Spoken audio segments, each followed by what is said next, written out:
تو یہاں پہ تو ہم دیکھ رہے ہیں کہ ایک پوری منڈی جو ہے وہ پھیلی ہوئی ہے 12ویں کھلاڑیوں کی، جو ختم ہونے کوئی نہیں آتی.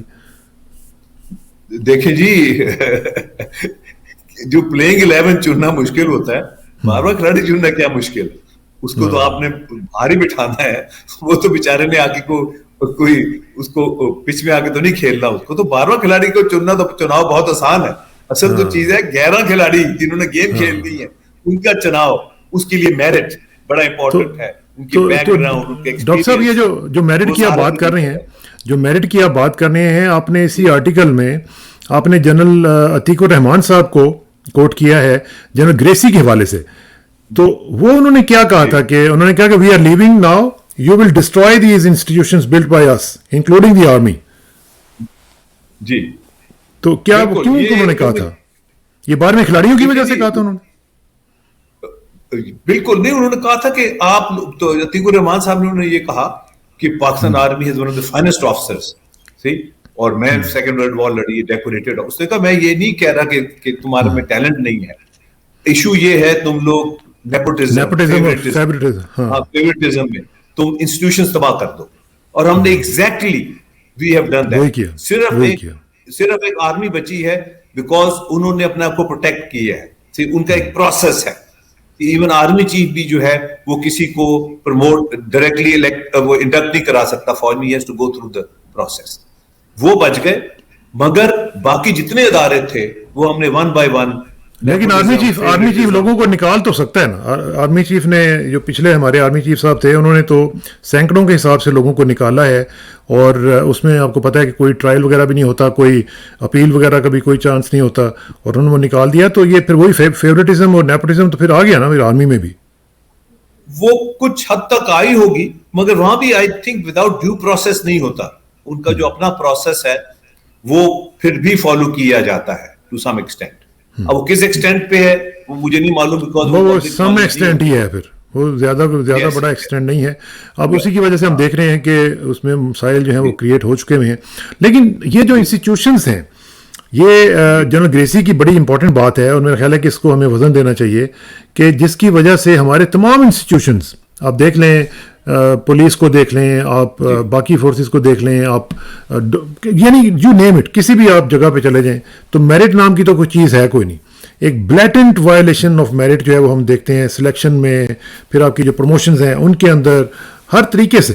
تو جس کی وجہ سے ہم نتیجہ یہ دیکھتے ہیں کہ پورے کا پورا جو سسٹم ہے ایک نان فنکشنل بن جاتا ہے اور آ کے اسٹینڈ اسٹل ہو جاتا ہے. تو پھر وہ ڈلیور کیا کرے گا؟ بالکل ٹھیک ہے. دیکھیں، پہلی تو چیز یہ ہے کہ لائلٹی ٹو دی انسٹیٹیوشن، یہ بہت امپورٹنٹ ہے. Loyalty to the institution means loyalty to the nation, loyalty to the country. ہمارے ہاں لائلٹی ٹو دی انسٹیٹیوشن بھی نہیں ہے. جب لائلٹی ٹو دی انسٹیٹیوشن نہیں ہوتی تو لائلٹی ٹو دی نیشن نہیں ہوتی، اور loyalty to the nation loyalty to the country نہیں ہوتی. میں جب سائنس فاؤنڈیشن میں بھی تھا تو میں نے جب ان کا ریویو کرنی شروع کی، جو اینوئل کانفیڈینشیل رپورٹس ہوتی ہیں، پرفارمنس رپورٹس ہوتی ہیں، سب کی بڑی اچھی، ہر ایک کی رپورٹ اچھی. تو میں بڑا حیران ہوا، کیونکہ میں نے باہر بھی کام کیا ہوا تھا. میں بڑا حیران ہوا، میں نے ان کو بلایا ہیڈ آف دی ڈپارٹمنٹس کو. میں نے کہا یار یہ کوئی ناسا ہے، کوئی اسٹیٹ، کوئی بڑا اسٹیٹ آف دی آرٹ ادارہ ہے کہ یہاں ہر بندہ ایک اسٹار پرفارمر ہے. یہ میں نے زندگی میں کبھی نہیں دیکھا. کچھ لوگ ابو ایوریج ہوتے ہیں، کچھ ایوریج ہوتے ہیں، کچھ لو ایوریج ہوتے ہیں. ایوریج ان کو آپ اٹھاتے ہیں، لے کے جاتے ہیں اوپر. یہ سارے یہاں اسٹار پرفارمر ہیں، یہ کہاں سے آپ نے لوگ پاکستان میں سائنس فاؤنڈیشن میں آپ نے رکھ لیے؟ وہ کہے نہیں جی نہیں، یہ بڑے اچھے. میں کہا اچھا ہوگا. میں نیا گیا تھا تو وہ 4-5 مہینے کے بعد مجھے ایک افسر کی شکایت آ گئی، اور بڑی سیریس شکایت تھی. تو وہ میں نے ان کی اے سی آر بھی نکلوا لی اور شکایت بھی ٹیبل پہ رکھ کے ان کے ہیڈ آف دی ڈپارٹمنٹ کو بلایا. میں نے کہا جی یا تو یہ اس کا اے سی آر ٹھیک نہیں ہے، ان کی اینوئل کانفیڈینشیل رپورٹ ٹھیک نہیں، یا یہ شکایت ٹھیک نہیں. یہ کس طرح ہو سکتا ہے؟ ایک افسر کی آپ نے اتنی اچھی رپورٹ دی ہے، ساتھ آپ اس کی شکایت کر رہے ہیں کہ جس کا ایٹیٹیوڈ ایشو ہے، کام نہیں کرتا، لیٹ آتا ہے، وقت پہ نہیں آتا، ایبسینٹیز ہے، یہ ہے وہ ہے. میں نے کہا why is it not reflected in the A C R? اس نے کہا جی وہ تو اس کے کیریئر کا سوال ہے، وہ تو میں نہیں کچھ کر سکتا، اس کے کیریئر کو تو میں نے پروٹیکٹ کرنا ہے. تو میں نے کہا آپ نے ادارے کو نہیں پروٹیکٹ کرنا؟ اگر یہ شخص کل کو چیئرمین بن گیا اس فاؤنڈیشن کا تو اس ادارے کا کیا کرے گا؟ یہ سب 12ویں کھلاڑی اکٹھے کر لے گا. یہ سارے لیٹ آنے والے، سارے وقت پہ دفتر نہ آنے والے، ایبسینٹیز کو بھی اکٹھا کر لے گا اور ادارے تباہ ہو جائیں گے. اور ہم نے ایگزیکٹلی یہ کیا. اچھا پھر ایک اور چیز بڑی ہے, خاص طور پہ جو لوگ رورل ایریا سے آتے ہیں ان کی ایک بھائی بنتی بہت ہوتی ہے. آپ جہاں ایک اگر آپ کا آفسر ہوگا نارووال سے تو سارے نارووال ہی بھرتی کر لے گا. تو میں نے ایڈمن آفسر کو بلایا, میں نے یار یہ سارا ٹیلنٹ نارووال میں ہے اور کہیں نہیں ہے ٹیلنٹ, یہ مطلب یہ لاہور بھی ہے, کراچی بھی ہے گورنمنٹ, تو یہ سارے نارووالی ہیں اکٹھے ہوئے. تو اس ملک میں آج کے جو حالات ہیں اس میں میرٹ امپوز کرنا بہت مشکل ہو گیا ہے, آلموسٹ امپاسبل ہو گیا ہے. اگر میرٹ کو امپوز کرنے کے لیے بھی آپ کو اپنی جان جوخم پہ لگانی پڑتی ہے اور اس مافیا کو ڈیل کرنا پڑتا ہے جو انشور کرتا ہے کہ میرٹ پہ کوئی نہ آئے. میں اگلا سوال یہی کرنے لگا تھا, جو آپ نے ورڈ ابھی یوز کیا ہے مافیا کا, تو کیا جب یہ 12ویں کھلاڑی جو ہیں جب یہ اکٹھے ہو جاتے ہیں تو پھر یہ مافیا کی شکل اختیار کر لیتے ہیں؟ بالکل, کیونکہ پرفارمنس نہیں ہوتی نا. دیکھیں جی مافیا وہاں آتا ہے جب رولز آف دا گیم نہ ہو, پرفارمنس نہ ہو, اور آپ نے بدماشی سے ایک اپنا مخصوص ایجنڈا امپلیمنٹ کرنا ہو, اس کے لیے پھر آپ کو مافیا چاہیے ہوتے ہیں. تو یہ پھر سارے جو مافیا ہیں یہ اسلام آباد کے ارد گرد, اور اس میں بیوروکریسی کا بہت برا رول رہا ہے پاکستان. انہوں نے اس مافیا کو کنٹرول کرنے کی کوشش نہیں کی. یہ خود مافیا بن گئے نا جی, تو خود مافیا تھا بالکل. اور جو آئینی جو پروویژنز تھیں ان کو بھی فالو نہیں کیا. یہ نکال کے کہیں سے 1970 کا کوئی ایکٹ لے آتے ہیں, کوئی 1935 کا ایکٹ نکل لے آتے ہیں, کوئی فلانا لے آتے ہیں جب ان کو سوٹ کرتا ہے. تو ہم نے جو گیم کھیلنے کے لیے 73 کا ایک آئین بنا تھا اور ایک کانسٹیٹیوشن بنا تھا, اب ساری گیم اس کے مطابق ہونی چاہیے تھی, مگر وہ 50 سال میں نہیں ہوئی. اور جو کوشش کرتا ہے وہ گیم کھیلنے کی اس کے مطابق اس کو یا تو ہٹایا جاتا ہے یا تنگ کیا جاتا ہے. اور میں ہمیشہ سے کہتا ہوں کہ the enemy is with in, کیونکہ میں اندر بھی رہا ہوں سسٹم میں اور میں سسٹم کے باہر بھی رہا ہوں, اور ہم نے یہ ریکگنائز کرنی ہے کہ اینمی ود ان کون سی ہے, اور اس کو جب تک ہم ڈیل نہیں کریں گے ہمارے لیے آگے جانا جو ہے یہ بہت مشکل ہے. ڈاکٹر صاحب اس میں جو ایک چیز بڑی امپورٹنٹ میں فیل کرتا ہوں وہ یہ ہے کہ جو ہمارے ادارے ہیں جہاں سے یہ نرسریز نکلتی ہیں, یعنی جہاں سے ان کی ٹریننگ ہوتی ہے, فار ایگزامپل بیوروکریٹس کے لیے سی ایس ایس کی جو سول سروسز اکیڈمی ہے, دوسرے ہیں اسٹاف کالج ہے, اسی طرح پی ایم اے ہے, دوسرے جو لوگ ہیں, یہ وہاں پہ مجھے لگتا ہے کہ دیر is something seriously flawed, اور بہت ہی میں سمجھتا ہوں کہ جو انہیرنٹ پرابلم ہے وہاں سے اکٹھا ہوتا ہے کہ وہاں پہ دیکھیں نا, یہ فار ایگزامپل یہ ویسٹرن کنٹریز میں اسکولوں میں ہی کانسٹیٹیوشن کے بارے میں بتانا شروع کر دیا جاتا ہے کہ کانسٹیٹیوشن کیا ہے, اس کی امپورٹنس کیا ہے اور اس کی سینکٹٹی کیا ہے. ہمارے یہاں نہ تو دین کے بارے میں بتایا جاتا ہے, نہ اخلاقیات کے بارے میں بتایا جاتا ہے, نہ ہمارے ہاں کانسٹیٹیوشن کے بارے میں سینکٹٹی کے بارے میں بتایا جاتا ہے. حلف اٹھایا جاتا ہے کہ آپ نے اس کے خلاف نہیں جانا, اور وہی اس کے خلاف چلے جاتے ہیں. تو یہ اس کا مطلب ہے کہ جو ہمارا پروڈکٹ جہاں سے ڈیولپ ہو رہا ہے there is something seriously wrong there, تو وہ اس کو نہیں فکس کرنا چاہیے ہمیں. 12ویں کھلاڑی پیدا ہی ہونے بند ہو جائیں. بالکل, میں آپ سے بالکل متفق ہوں. اور میرے جو دوست ہیں جو ریٹائرڈ آرمی آفسرز ہیں, یہ ریٹائرڈ بیوروکریٹس ہیں, پی ایم اے کا ہر کیڈٹ جو ہے وہ اوتھ لیتا ہے کہ میں کانسٹیٹیوشن کو پروٹیکٹ کروں. میں نے ان سے پوچھا تم نے پڑھا کبھی کانسٹیٹیوشن, تم نے کبھی کانسٹیٹیوشن دیکھا ہے؟ کوئی پی ایم اے میں کلاس ہے کانسٹیٹیوشن کی جہاں کانسٹیٹیوشن کے سارے کلازز ڈسکس کیے جائیں, تمہیں بتایا جائے کہ کانسٹیٹیوشن کیا ہے؟ ٹھیک ہے تم کانسٹیٹیوشن کو ڈیفینڈ کرو گے, مگر تم کانسٹیٹیوشن کو ڈیفینڈ کرو گے, تم تو آرمی میں تو ڈسپلن ہوتا ہے ود رینکس, وہ کہنا رینکس کا مانتے ہیں. ایک بڑا انٹرسٹنگ ہوا واقعہ کہ وہ اسرائیل میں رابین صاحب ان کے پرائم منسٹر تھے, یاسر رابین. اسرائیل میں زیادہ تر جو پرائم منسٹرز ہیں وہ آرمی سے آتے ہیں مگر ڈیو پروسیس کے تھرو آتے ہیں. وہ جب ریٹائر ہو جاتے ہیں وہ کوئی سیاسی جماعت جوائن کرتے ہیں, وہاں سے پھر الیکٹ ہو کے وہ آتے ہیں اور پرائم منسٹر بنتے ہیں. بے شمار آرمی چیف جو ایکس آرمی چیف ہیں وہ وہاں پرائم منسٹر بنے. رابین صاحب بھی واز ون آف دیم.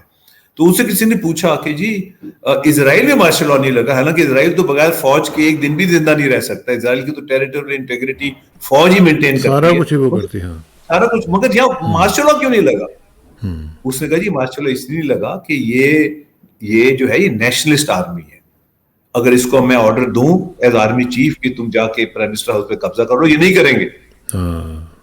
یہ کہیں گے یہ ہماری ڈیوٹی نہیں ہے, ہماری duty is territorial security and integrity of Israel, not to go and capture the prime minister house. یہ ہمارا کام نہیں ہے, کیونکہ انہیں بتایا جاتا ہے, سکھایا جاتا ہے کہ صرف رینکس نہیں ہے, آئین بھی ہے, قانون بھی ہے, کانسٹیٹیوشن بھی ہے, اور کوئی آپ کا اپنا دماغ بھی ہے اور آپ کا کچھ اپنا ضمیر بھی ہے. بالکل, آپ نے اس کو فالو کرنا ہے. اب ایران میں انقلاب کے بعد جب خمینی صاحب کا انقلاب آیا 79 میں, تو بے شمار شاہ کے افسران تھے, ان سے پوچھا گیا کہ آپ نے یہ حرکتیں کیوں کی, تو انہوں نے کہا جی ہم حکم مان رہے تھے, شاہ نے آرڈر کیا, اس نے کہا تم شاہ کے نوکر تھے, تنخواہ تمہیں شاہ اپنی جیب سے دیتا تھا. یو پبلک سرونٹس, جو پبلک سرونٹ ہے he has to obey lawful orders, he is not supposed to obey unlawful orders.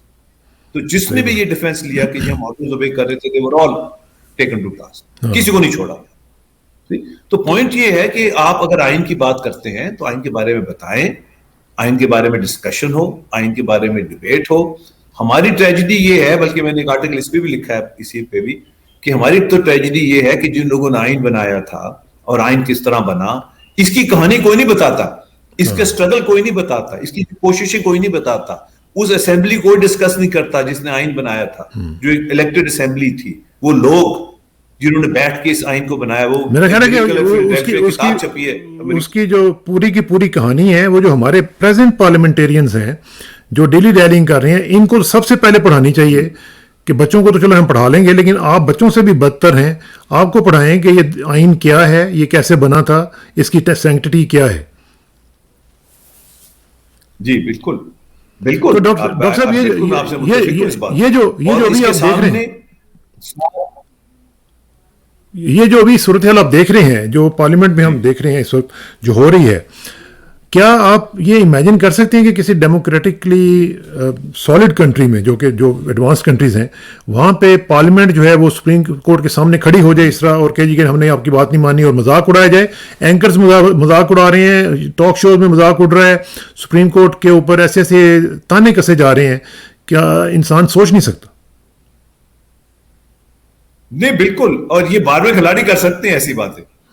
یہ جو نارمل پلینگ 11 کا کھلاڑی ہے, جس نے لمبی اننگز کھیلنی ہو اور پچ پہ رہنا ہو, 5 دن کا ٹیسٹ میچ کھیلنا, وہ کبھی ایسی بات نہیں کرے گا. تو یہ جو سپریم کورٹ میں ان کے چیف جسٹس صاحب کے پاس گئے ہیں, یہ ڈی جی ایم آئی اور D G I S I وغیرہ, ان کو جانے کی کیا ضرورت تھی وہاں پہ, اور ان کو جا کے بتانے کی کہ اب وہ پتہ نہیں کیا بتایا ان کو, ان کے اوپر پریشرائز کیا ہے ان کو, یا کیا کیا ہے؟ بہرحال یہ اس طرح نارملی تو نہیں ہوتا. جی